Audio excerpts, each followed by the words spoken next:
The Fabulous 413 podcast is funded by the UMass 5 College Credit Union, dedicated to creating access to financial well-being for local people, businesses, and communities. Insured by NCUA, umass5.coop. Welcome to the Fabulous 413. I'm Khalees Smith. And I'm Monty Belmonte. Later in the show, we'll hear about the possible merging of 6 Franklin County towns into one regional educational district, and where you can learn more before voting on this matter in November. And as the Big E is officially in full swing, we'll check out a book written by a family team of authors all about the sights and sounds as we speak with Ashley, Jesse, and Dylan Kelleher about their Big E book. But first, one of the coolest discoveries in space ever. Which may, in fact, be the answer to a question asked by David Bowie. To boldly go where no man has gone before. Time for some more kitchen table astronomy with Hampshire College astronomer Dr. Salman Hamid, Mr. Universe, at your Amherst kitchen table. But before we get into what is possibly the biggest discovery in the history of the human experience, one, your father passed away and you went to go to the funeral ceremonies, etc. back in your native Pakistan. We, on behalf of the Fabulous 413, extend our condolences to you and your family. Well, thank you very much. I mean, he was 95 and he lived a good life, and it was good to go over there. And I was there 2 months back to Pakistan, and I got to see him recently. But yes, thank you very much. The other thing is you are a board member of Amherst Cinema, and we talk a lot about film and television. The Emmys were last night. We're both Severance fans. Severance was robbed. Yes, but Severance is complicated. I mean, I'm actually glad that it was nominated for so many awards, but also it did get 2 of the actors and actress awards, and those were actually fantastic. Milkshake and Helly won. That's exactly Spoiler right. alert. My first acting coach was tough, y'all. But all great mothers are. It would have been great if it would have won. And The Pit, which did win a lot of them, was good. I haven't seen that Seth Rogen show at all, but I want to watch that one now that I've seen him win all these awards. I will say, my family does a ballot poll to see. Pax, my 12-year-old, got 4 out of 26 of the awards correct. I got 9 out of 26 of the awards correct. And my 18-year-old film student, who's at Clark University, got 20 of the 26 correct. Doesn't he beat you always in the Oscars as well? But not only by a little. Yeah. By a ridiculous amount. And he's not cheating. Anyway, back to potentially the most important discovery in the history of humanity. I was listening while we were doing the Fabulous 413 to the NPR newscast last week, and there was a story in NPR National saying that scientists think they found the signature of life on a rock from Mars. I text you immediately and I'm like, is this the big one? Is this the big one? Well, possibly. I hate that. No, okay, so this is something, there is a rock on Mars. So there is a Perseverance rover that is roving on Mars, and it is analyzing samples. Just as a backdrop, this rover landed there in February of 2021, and it went there in a crater, Jezero crater, and this is a place where we are, and by we I mean scientists, are pretty sure that there used to be a lake over there. So there was standing water there, and there was a river that flowed into this crater where it would fill up. And there is a river delta, and we knew that there are interesting minerals. And so this rover has been spending last couple of years over there, and now it is more in the delta region. And it found a rock, which is called Cheava Falls. It's just the name of the rock that scientists gave. But it had some interesting features. So this particular rock, just as size-wise, it's about 3 by 2 feet wide. Okay. So it's a really reasonably small rock. And we talked about it, Monty, about a little over a year ago, where there were initial results that suggested, well, the way they framed it was there may be signs of life. I remember that. Signs of life. Right. And they have done further analysis. And here is the key challenge that comes in. You can find signatures that on Earth are definitely made by microbes, for example. But when you are looking on Mars, the same rock, same type of signatures, and you go like, well, on Earth, these are usually leftover signatures from microbes, but are there other processes that could mimic the same thing other than microbes, because on Mars we have no other evidence for life otherwise. So this is what is both beautiful about science and extremely frustrating. If we found this very same rock on Earth, Right. we would say, clearly, this is evidence of ancient life. But because it's on Mars, and because this is how the scientific method works, they're trying to say, we need to disprove every single other thing we could possibly imagine or think of before we say this is signs of life. But if it were an Earth rock, it would be signs of life. Right, because there is a lot of other life here on Earth. So Right. you can actually guess from that, like, that, okay, well, here, the simpler explanation is because you are surrounded by life, because life pervades every single thing, that, well, this probably was signature of past life on Earth because of microbes are present everywhere. But you cannot extend the same kind of reasoning exactly on Mars, but because you have to rule out all other things because you are not surrounded by life, right? So, okay, so let me just give you a little bit of a context of what happened in this particular case. So there is a rock that I mentioned, and it has two minerals in particular. So the scientists named them poppy seeds. These are sort of like small signatures. They are not actually poppy. And Or else we'd have signs of life. Right, exactly. And that contains a mineral called vivianite, and this is iron phosphate. And then there are, in the same rock, there are also some patterns which are called leopard spots. Again, there are no leopards on Mars. Exactly. And these are sort of like dark rings, and that contain sort of like vivianite, but surrounding sort of like, off-white centers that include another iron-based mineral called greigite, and this is iron sulfide. Okay, now, these things on Earth are usually the leftovers after the microbes have used organic material. Then they excrete out, in some sense, these minerals. So this is Martian poop we're looking at. The evidence of life is Martian poop. Microbial poop. Yes. So these things here are in sedimentary deposits in freshwater lakes here or in rivers on Earth, right? It's a very similar type of thing. Now, once you find on Mars, the question is that a few billion years ago, so this is not evidence for life today. This is a rock that has Martian poop signs from the past. So a few billion years ago, we know that water flowed over there. We know that there was a lake over there as well. And you are seeing these signs. Now, on Earth, today, when you see these things, you know that there is a freshwater lake or a river, and you have these signs of microbes leaving behind these signatures. Even if you're looking at rocks from a billion years ago on Earth, we would say, yes, this is what happened here a billion years ago. It was life. It was a feeding frenzy of microbes, and they pooped here, and here's the ancient evidence. So a little over a year ago, when this rock was found, people were like, whoa, this is actually a pretty interesting thing because it passes a lot of the tests that we think signatures of life may be like. But the problem was that the same kind of things can be produced inorganic or without life as well. Uh-oh. But at that time, they didn't know whether they can rule out those things or not. In particular, you could form these things in extremely hot environments, so over 250 degrees Fahrenheit, for example. If there was volcanic eruptions or volcanism, or highly acidic environment where you won't find life, but you can actually create these things. So that was still an option, and that was the reason why they couldn't really rule out. But now it looks like, from looking at the things around this rock and this rock as well, that the surrounding area did not experience really high temperatures. So they ruled out these other things? Or acidic environment. Ruled out meaning, so this is the new results that have come out. They have looked at, and they're like, at least it doesn't look like that these rocks were in high temperature environments or highly acidic environments. As you can see, this is the reason why it was on in the front section of the New York Times or on NPR, because they're trying to rule out everything other than life. And we are one step closer to that. What else is there left to rule out? At what point do we say this is it? This is the big one. What more could we possibly be looking for? Well, I'm going to give you a cop-out answer. Okay, good. And because all of these stories have this answer, and that takes you into a political realm. And that is that if you were analyzing this rock, for example, here on Earth, you have these amazing instruments, you have electron microscope, you have all of these things that you can actually really put these things through and figure this out. But what needs to be appreciated is that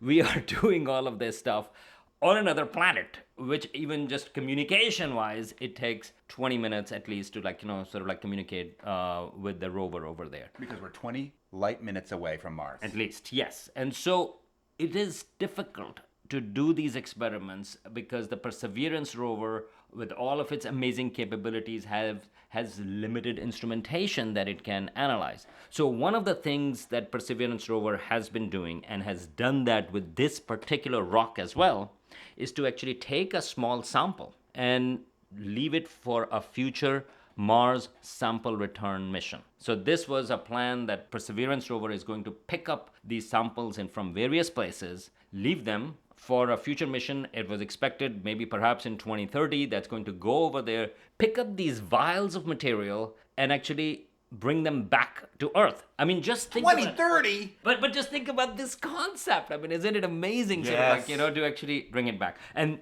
of course, this rock is crucial, and so it has taken the sample out, and it's waiting for the mission to come back and get it. Well, okay, so this is the second part that comes in. That Mars sample return mission expenses had gotten already pretty high. I mean, I think it was like over $11 billion. Again, if you are comparing it with military aspects or any military plane or missiles and things like that, not that much, but yes, it had gotten quite a bit more. So they were trying to figure out how to reduce it, how to go through with ways that it could still happen. But now, with the current administration, it is not on the docket. It's not going to be right now being funded. They are saying that, well, we'll do something, but it's unclear what. And also, there is a lot of emphasis on away from these robotic missions, which are mostly like purely science-based in some sense, to more of sort of like humans. Well, let's send humans up there, fine. Then we can retrieve them right then and then bring them back. Sure, They'll just but pick them as up you with their can- human hands. But as you can imagine how long it's going to take, not to mention that there are all these issues personally. I mean, before we send humans, we have to make sure that there is no microbial life on Mars today, which we don't know, because otherwise our microbes are going to take over and so on and so forth. So there are whole other things, but for the time being, it doesn't look like that there's going to be a Mars sample return. But this is actually a great rationale for bringing the samples back from there too, so that we can analyze. That said, China does have a plan to send a sample return mission. I don't think there are plans that they can pick up this sample, the ones that have been done by NASA, especially because I think a few days ago, a new directive has been passed that no Chinese nationals can work anywhere in NASA at all. Oh, boy. Which used to be, so again, they used to actually work, but now, just a few days ago, they've just barred all Chinese nationals from working on any place in NASA. But that could be a great way of cooperation. Of course, at the height of the Cold War, there was this Apollo-Soyuz docking that is famous. I think this is 50 years of that.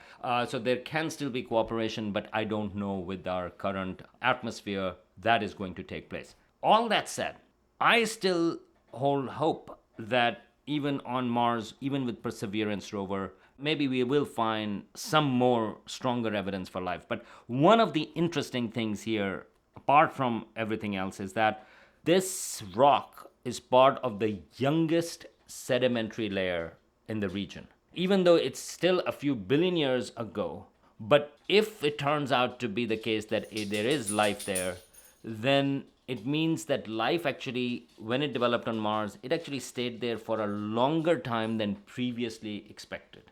And of course, if that is the case, then we may find other places as well where there may be life. So if we dig deeper, we might find even better, more and better evidence of life. And also, there are other places as well. They have rovers that have gone to other places, but none of them have found any signatures like this. But this is the only rover that has gone to a place which is like a river delta and this crater which we know was in standing water. So Mars is diverse. Mars has different environments, and so maybe the next rover that goes, if our science continues, then it can go to a place something like this, and we will have a better idea to know what to look for. Before I go, I do have to bring up one thing. Oh dear. This is actually a wonderful example of how science is done. They are trying to rule out the most sensational claim, because that's, again, that goes back to Carl Sagan, extraordinary claims require extraordinary evidence, and this is certainly is an extraordinary claim. But there is a comet, interstellar comet also, which is the third body, that is from some other place that is passing by our solar system. And again, the astronomer Avi Loeb, first he claimed that it's probably an alien spacecraft or alien technology and things like that. And now, by the way, we also know that that particular comet has developed a tail as well. So no, it is behaving like a comet. But that's a different way of approaching these things, that you first believe that this is the most sensational thing, and then you get all the attention, and then you go, maybe not. And most scientists disagree with that kind of thinking. But Avi Loeb himself has said, that, well, that's how to get public attention. And I'm not sure whether that does overall service to the public or not. But he believes it does, that you first say, there is life. And then later on, show no, actually it was a false alarm. I think in the era of fake news and misinformation and AI and not knowing what's what, that is a very dangerous thing for a Harvard astrophysicist like Avi Loeb to do. So can I say one other thing? By the way, this is another thing that I find, and this is actually a good warning sign, that whenever that story of Avi Loeb comes in, people actually always mention Harvard behind him. Yeah. Right, because Harvard astronomer. Gives him these bona fides. Exactly. You know what I want? A Hampshire astronomer. No, but the thing is, you may not need to do that if actually the actual story is actually well grounded. Then you don't have to say. You just say scientists have found that. Yeah. But if you say, Harvard astronomer has found that, run immediately. Oh, there he is. We'll hear how education may change for 6 towns in Franklin County as they consider moving to a regional education district on the ballot this fall. After we check out a book designed to get your littles excited about the Eastern States Exposition as we explore the Big E book with its writers, the Kelleher family. You're listening to the Fabulous 413 on 88.5 NEPM. The Fabulous 413 podcast is funded by Northeast Solar in Hatfield, specializing in solar installations, battery storage, and clean energy solutions tailored to the homes and businesses of Western Massachusetts. Northeast-solar.com.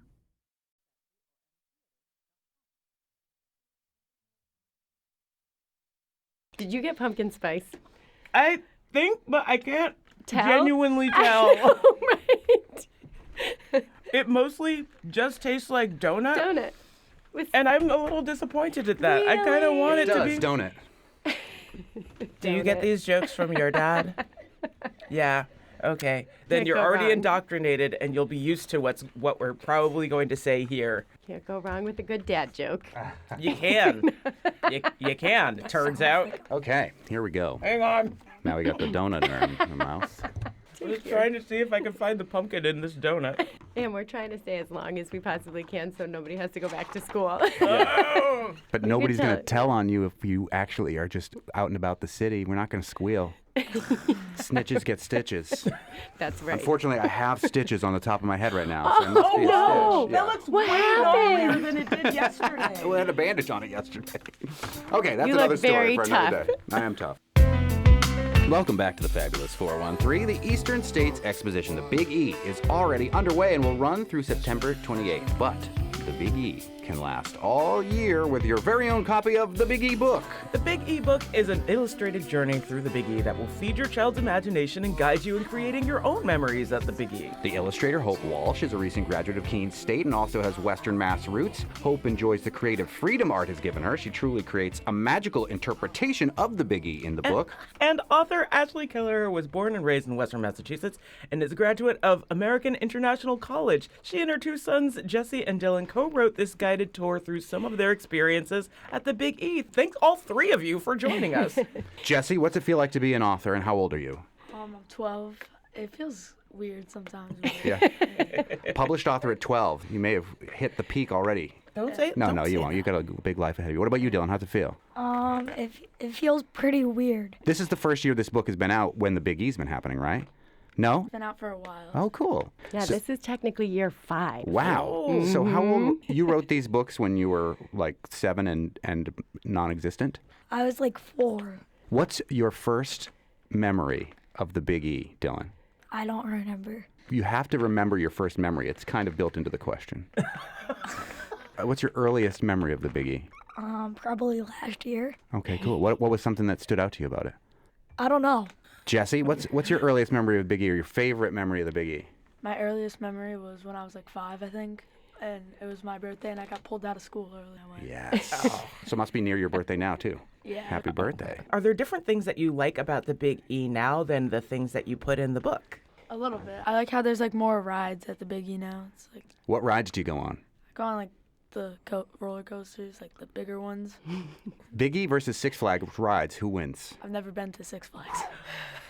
Mom. Ashley Kelleher, who has co-written this book, The Big E Book. How hard is it to co-write a book with your children? Well, actually, the start of it was really fun and easy. I took them to the Big E. They were young. We came home. We used to make little books of things that we had done in our travels, and they started writing down some of their favorite parts. As we started drawing pictures, we added some words, and we were like, this is a really fun idea. When we travel, we will often pick up like Goodnight Boston or Celebrate New York City, and we don't have anything here that celebrates, our youth and tying things and making things come alive for them. So we went to the Big E and presented it to them, and they were like, we love this idea. Let's get it going. And we reached out to our good friend Hope Walsh, who was in college at the time, finishing up her finals. And she did all the illustrations on her iPad, and it just really came together nicely, and we had so much fun working with the Big E and Hope, and the kids getting to see the process come together was really a great experience. We're speaking about the Big E book. The Big E is underway here in Western Mass and technically in all of the states of New England. It is the Eastern States Exposition. We're speaking with Ashley and Jesse and Dylan Kelleher. We asked Jesse and Dylan their earliest memories of the Big E, but Ashley, according to the beginning of this book and the dedication, you were kind of born at the Big E. Yes. Yep, it's we a heard long Elizabeth Roman, tradition. our news reporter, spent the entire time living at the Big E during one time, but you were born there. So tell us that story. Yeah, my mom and I were there a long time ago, and she was walking through the fair and ended up going into labor. And we left, and I was born at Bay State. Oh, so you didn't go to the baby barnyard and come out with the sheep or some of the other livestock that are there? Close. Close. I mean, I feel like if that happens, they kind of have to dedicate part of the Midway to you. Yes, maybe my mom. We're going to change the name of the Not Midway. really me. We'll change the name of the Midway to the Midwife. Yes. Labor and delivery. I'm going to admit to you, Ashley and Yes. Jesse and Dylan, I'm a little bit of a Big E fuddy-duddy. Like, I went once, and it was okay. I didn't love it. I go to the smaller county fairs, like the Franklin County Fair. And Cummington. The Cummington Fair, even smaller and cuter. Give me a good reason that I should love the Big E, Dylan. The food. The food? What are you excited to eat at the Big E this year? Anything. Anything and everything. Jesse? You can buy stuff like Like, what are you going to buy? like I buy like a T-shirt or like a hat. Nice. With your own money?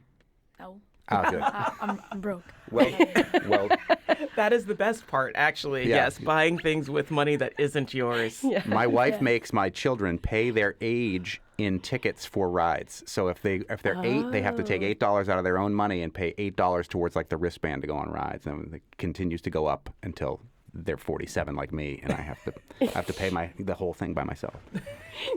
Ashley, It's a great idea. What's something you love about the Big E that to inspire me, kind of a Big E curmudgeon? Well, I think that now that the kids are getting older, it's fun to watch them grow with the Big E. We did the little parts, and now we're on to like the big rides. And there's always something to do, like just sitting in the Coliseum, watching the horses and the horse shows and seeing all the talent that's there. Not just the concerts, but the 4-H club. There's so much to do, and it is super overwhelming, but if you break it down nice and slow and go, and really take some time to kind of learn each area, there's so much that is to offer. We used to love the pig races. Yeah. That's a really good time. Those pigs race for Oreos. Yeah. Or Yeah. Hydrox, I think, which is, who would race for Hydrox? But Oreos, I can definitely see. Vegans That's race for true. Hydrox. 'Cause One of the things I love about your Big E book, Ashley and Dylan and Jesse, is that it starts out with a little bit of a dictionary which is a nod to Merriam-Webster right here in town, too. Fair. Yes, exactly. It begins with fair. Noun, a gathering of amusements for people's entertainment, but then goes to fair. Adjective, treating people equally. Enjoy the fair. That's a kind of a nice sentiment to begin the book off with. Why did you want to begin the book like that when you were 4, Dylan? I don't remember. Yeah, I'm sure you don't. What about you, Jesse? You have any recollection about starting the book off that way? No. Also, no comment. I was like 7 and I was learning about like nouns and adjectives. That's good. Mad Libs and this book are the best way to learn those kind of things. That's true. But Ashley, this must have been something that you wanted to highlight. Yeah, well, Jesse was learning about that stuff, and it's a good way to explain a word can be used multiple ways. And I think having the honor of writing the book and just reminding people that you got to be fair in life, and having the chance to just remind people that treating people equally is super important and a great base for all children. Ashley, you were basically born at this event.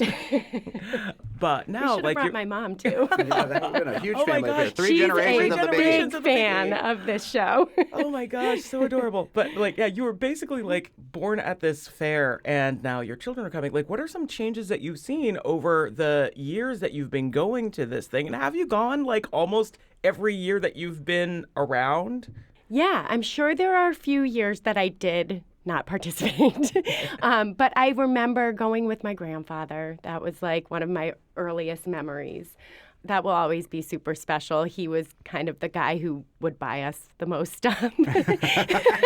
So I can remember leaving and having the classic candy apple and everything that every kid imagines the fair to be. And then I can remember going with my friends as I got older and being able to walk independently around the fair. That was a big change. A rite of passage. A rite of passage. And now watching the kids is pretty cool, and how quickly they change and develop with the fair. And I think one of the beauties of the fair is some of it just doesn't change. It's the state buildings are always the state buildings, and it's great to be able to walk through all of them in such a short amount of time and experience New England. You get to go through all of literal New England. Yep. Yeah. Because you were in Maine when you were at the state building. You're in Maine.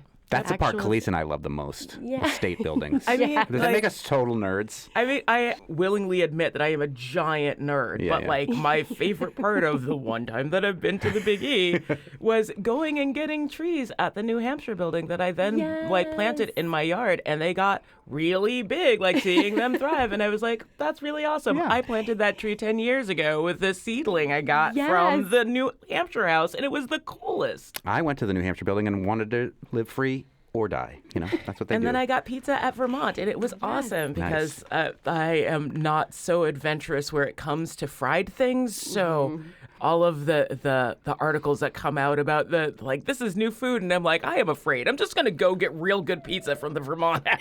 It's so true. It's so true. Ashley, we asked your kids, Jesse and Dylan, what they're excited about the Big E this year. What are you excited about?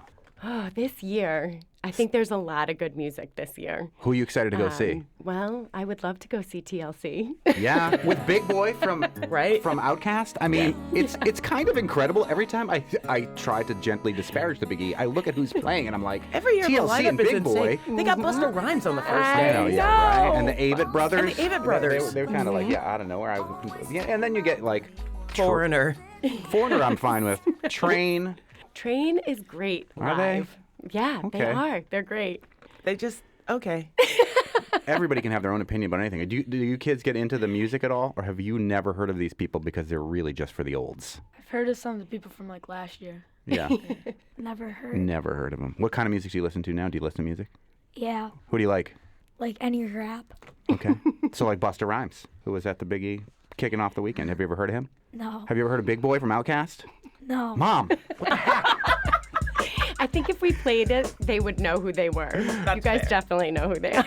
What about you, Jesse? Who do you listen to, or are you excited to see any of the music here? I don't really know anyone, but I do like music a lot. Anything is pretty good. And those are just the big names because they bring in a lot of local acts too, which is really fun. Yeah. Running the whole gamut, as it were. Yeah. They have a smaller stage right in the center, and there's live music there all day long. And you walk by and you're like, wow, you have to stop and watch because it's very, very good. What's something that's really good that you think doesn't get enough attention at the Biggie? The chocolate milk in the 4-H building. I love chocolate milk. Yeah, no, chocolate milk You is the best. cannot go wrong. the bears. It's good, classic. It's always the bears. The bears? Yes, there's bears there. There's bears. Lions and tigers and bears. Oh my. I wish there was a lion there. And interesting demonstrations too. Like there's Yeah. horse pulls, and the one year I went, there was like a trampoline team doing a demonstration, which was fascinating and harrowing at the same time. I know it's fun for people. People love it. It's the Yes. time to celebrate it. You love it so much that you wrote the book about it. Is this the only book about the Biggie? Or are there other books that are more like of a historical nature? Yes, there is a centennial book that's available in all official Biggie souvenir shops along with our books, but I think those are the only two ones. That's amazing. books, And it's I fun, know. you know, like the gateway drug to the historical book about the Biggie is your book, The Biggie Book by Ashley Jesse and Dylan Kelleher, who join us in studio. Have you gotten a chance to talk to anybody who's gotten the book and has genuinely had a little bit of help getting around the Big E because of this very accessible way to access that very large, overwhelming event? Yeah. Yes, yes. That was one of the reasons why we wrote the book. The Big E is so big, and it's really overwhelming when you're little. So this is a nice, soft opening to the fair before you go. And now the kids, we're usually in Storoton Village, and now the kids come by every year, and they talk to us, and they remember when they got their book, and they take their picture in front of our sign, and you can see them grow each year of the fair. And yeah, it's fun to talk to the kids. The kids just think it's so crazy that there's a book and then it comes alive, and they'll go through the fair and they say, oh, I found the yellow slide. And, you know, we did end our day on the midway when it was all lit up and everything. So it's very, very sweet. And we are forming a good bond with those Biggie lovers Love that it. come to see us every year. Oh. I know, they're very cute. Have you heard of Biggie That's Smalls? my favorite part. Have you heard of Biggie yeah. Smalls? Yeah. They're too young for Biggie But they Smalls. have heard of him. They don't know He's Busta, but good. they know He's Biggie good. Smalls, so that's good. We're in the anything Big E oriented is right up your guys' alley. I listen to him all the time. Yeah, nice. I love it when you call me Big Papa. Oh my goodness. All right. Well, Throw your hands in the air. You're a true player. Ashley, Jesse, and Dylan, are you going to be at the Big E, like tabling with this book practically the whole time? Is this your full-time job for the month of September? Unfortunately, the boys have to go to school. Uh-huh. But I will be in Storoton Village every day signing books. The book is now available as an ebook on Apple, Amazon, and Kindle. So you can just download it right onto your phone or your iPad. But I will be there selling and signing books every day. And these guys will make an appearance at some points. Excellent. when they can get there. And we might be in Farmerama a couple times, hopefully. Are you working on your follow-up book, Dylan and Jesse? Do you have another book idea that you're working on right now? Nope. Do you have a book report that you're working on right now? Yeah, I have a test. What's the book? What's the book you have to do a book report on? I think it's called The 7 Most Important Things. Okay. I don't know that one, but good luck on that test. Ashley, Jesse, and Dylan Kelleher, who have written the book, The Big E Book. It is illustrated by Hope Walsh. It's a kid's book. It's an awesome way to introduce your young ones and your time-strapped old ones like me to the fair, saying hello to all of the wonderful things that are part of the Eastern States Exposition. I think you guys should come to the fair with us. We'll show you a good time. I do love the Big E. They're too young for it. The Big E is currently open and goes through September 28th with concerts and 4-H displays, rides, foods, fried and not, and more. There's details and tickets on their website, thebiggie.com. And thanks again to the Kelleher family for coming in and chatting with us. Now to find out more about the possible consolidation of school districts as we hear about the Six Towns Initiative next. You're listening to the Fabulous 413 on 88.5 NEPM.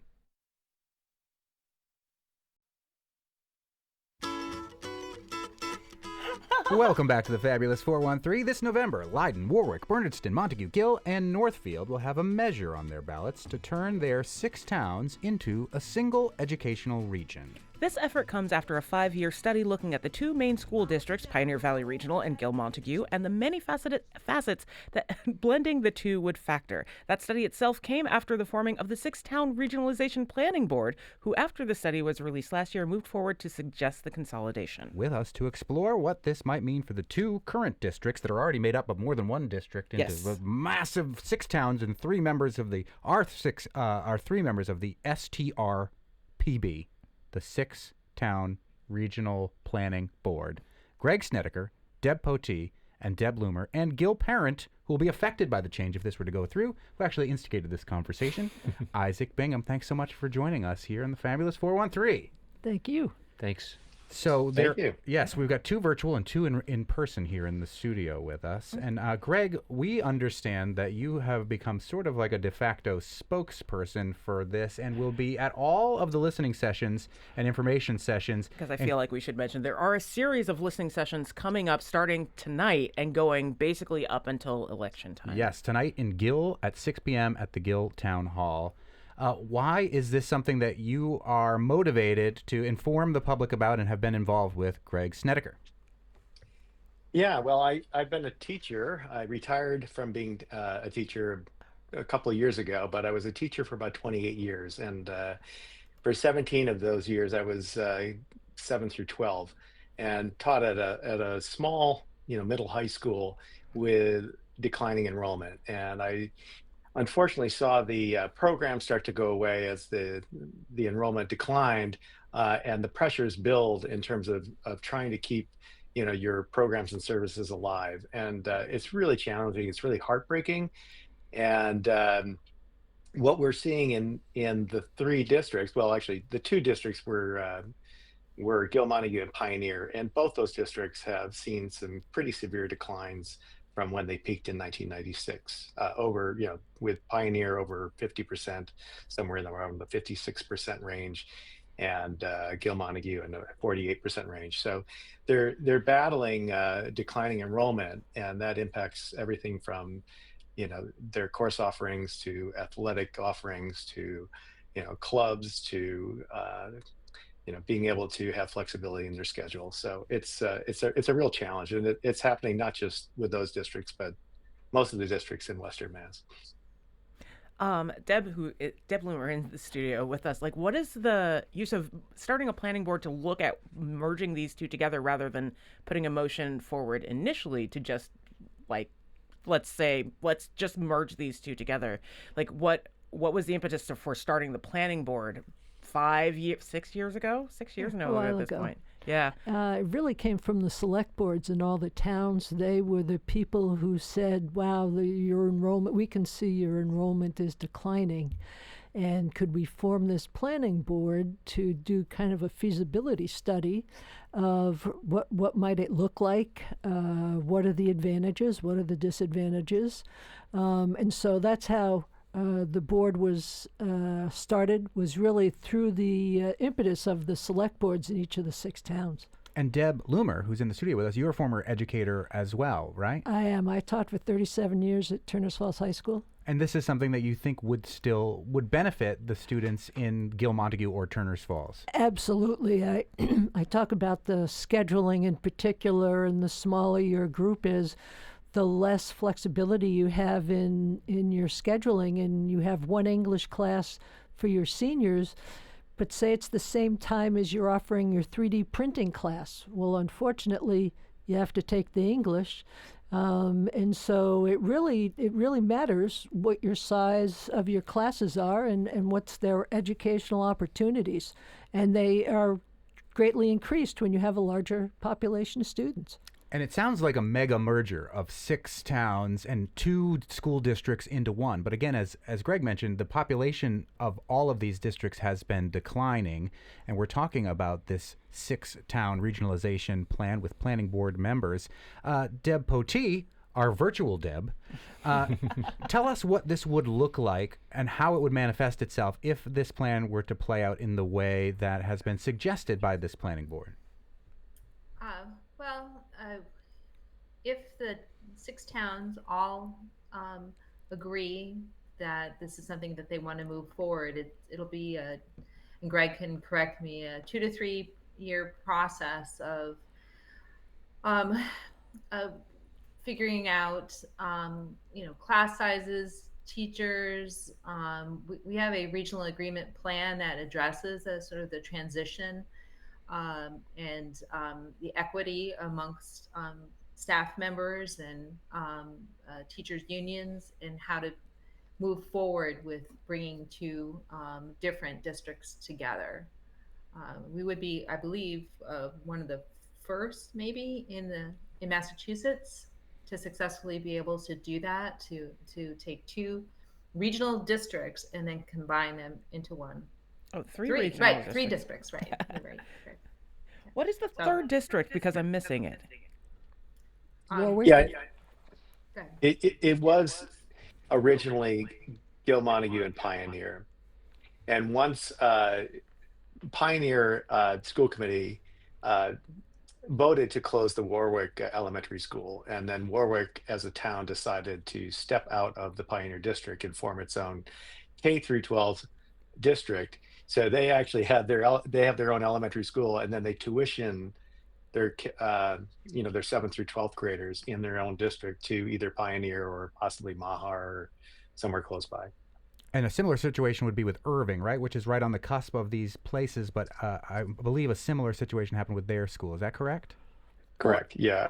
Irving is always out of the Gil Montague district, but they've always tuitioned in, for the most part, they have a tuition agreement with Gil Montague. Yep. And the idea would be that in all of these towns, the elementary schools would remain, and the kids would go to elementary school, but there would be one bigger middle school. And one bigger high school. And Turner's would be where the high school is, Yes. and the middle school would be where? Pioneer Valley.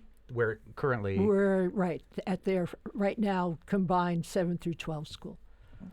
Well, this is an interesting topic, and we want to hear what a parent has to say about this rather than just members of this regional planning board. So we will take a quick little break here, and we'll hear more from planning board members Greg Snedeker, Deb Potee, and Deb Loomer. And we'll bring in the Gil parent who brought this to our attention, Isaac Bingham, in just a second. You're listening to the Fabulous 413 on 88.5 NEPM.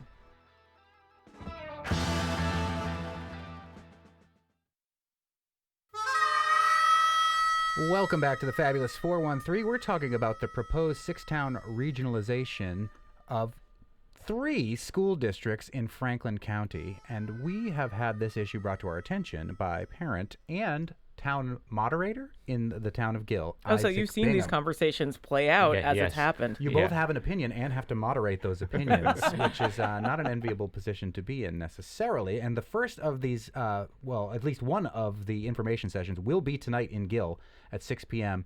at the town hall. But Isaac Bingham, tell us why this is something that you care about as a parent, and then may have to put that parental hat aside as you moderate. Right. Well, I mean, I am wearing 2 hats. I think first and foremost, though, the hat is as a parent, married to my wife, Sorrel Hatch. We have 3 boys, ages 7, 9, and 11, who all attend Gil Elementary School. And my wife went to that school. And not only that, my mother-in-law also attended Gil Elementary. And they both, my wife and my mother-in-law, went on to Turner's High School. So I married into a family very committed to the public schools. We've been very committed to helping in any way we can, and we intend to send our kids to Great Falls Middle School and to the high school. And I think it was just last year I began to hear from a lot of my oldest boy, who's in 6th grade, and so next year will be going to Great Falls Middle School, that a lot of his friends, that their families were considering or planning on choicing their kid out of the district to, say, a charter school or to a different district. And it was kind of a shock to hear that maybe even all of my child's friends, my eldest son's friends, might be going somewhere else. And with those are the consequences of the tax dollars that are attached to that student leaving the district as well. Yeah. So clearly there have been for a while a lot of families unhappy with the status quo. And I think it's a very personal decision where people decide to send their children. So this is not. I'm not trying to convince people where to go, but I sort of feel like it's a bit like, when you were in middle school or high school and you hear about a party and everyone wants to know who's going to the party, like, and everyone's kind of nervous to say I'm going, but you really just need people to sort of stand up and say, I'm going to participate. I'm going, to the party. And so I think that participating in this vote, going to the info sessions, is an important part of being part of the community. I have invested interest as the town moderator to when the vote happens in November, that people show up informed, because otherwise town meeting get kind of chaotic. Yes. When people are trying to make the decision to collect their information the night of the vote. Yeah. So that's the other reason why, as I talked to families this past spring, and I was like, people just aren't really aware of what's going on, and people want to know. People, are interested. But so these information sessions, this chance on the radio is really a public service announcement, an opportunity to point people towards the website. And then also on that website, you can find the list of all the information sessions. And the website is the number 6towns.org, and it does have a list of all the information sessions coming up, many of which are coming up in the next week or so, because the vote would have to happen in November. And for this to go through, every single town involved would Has have to have a pass majority, this, right? yeah. It's a simple majority. A simple Yes, majority. A majority, yep.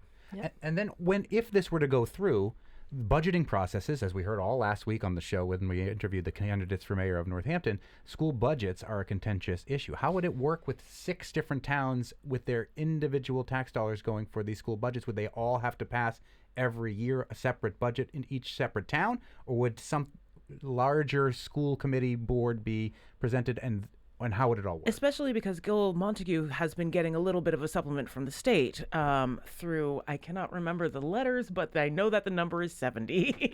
That's a great question. Great question for Greg. Greg, are you there? Greg? Yeah, sure. So the school budget would play out similar to any school budget. So the district will set a budget and present it to the towns.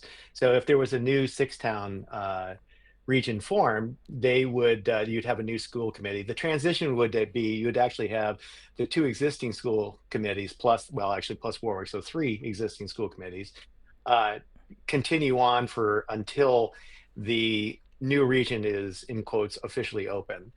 So you would have a 4th school committee that would be formed as a transition school committee. I know it's very complicated. And then you would also have a superintendent and business director. That would be in addition to that. So their state funds would be asked for to help offset some of those transition costs. But in the end, once the new region would be formed, it would play out like any other district where your 6 towns would be assessed, have an assessment of local contribution. So the Chapter 70 would be the state side. And that's the contribution that comes from the state.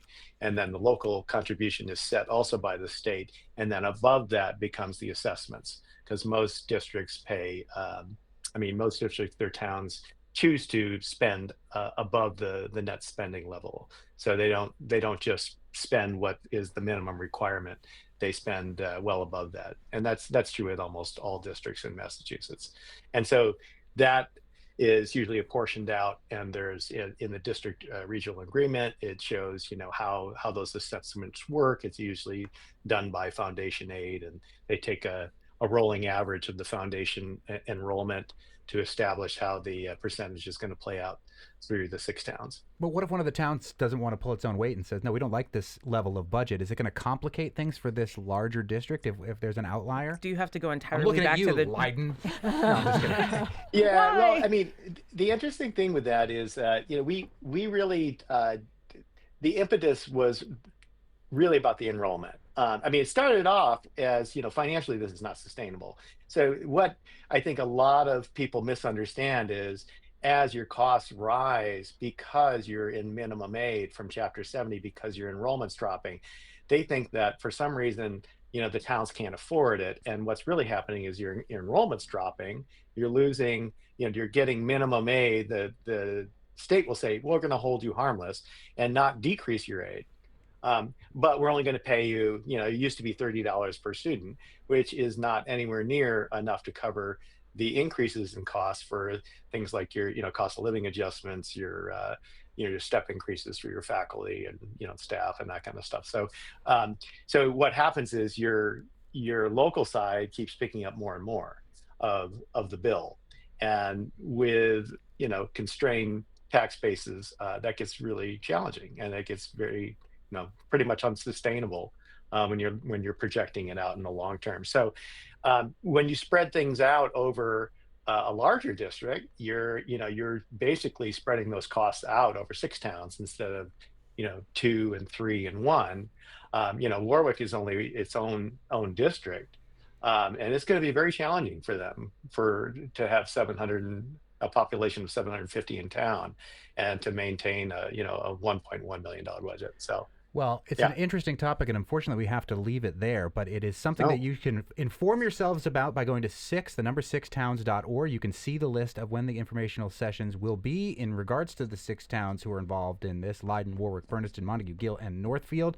And we have been joined by 6-town Regional Planning Board members Greg Snedeker, Deb Potee, Deb Loomer, and a Gill parent who would be affected by this change, who is advocating for it, as well as Gill's town moderator, Isaac Bingham. Thank you all so much for shedding light on this important topic. And the first information session is tonight in Gill, 6 p.m. at the town hall. 6towns.org. Thanks again.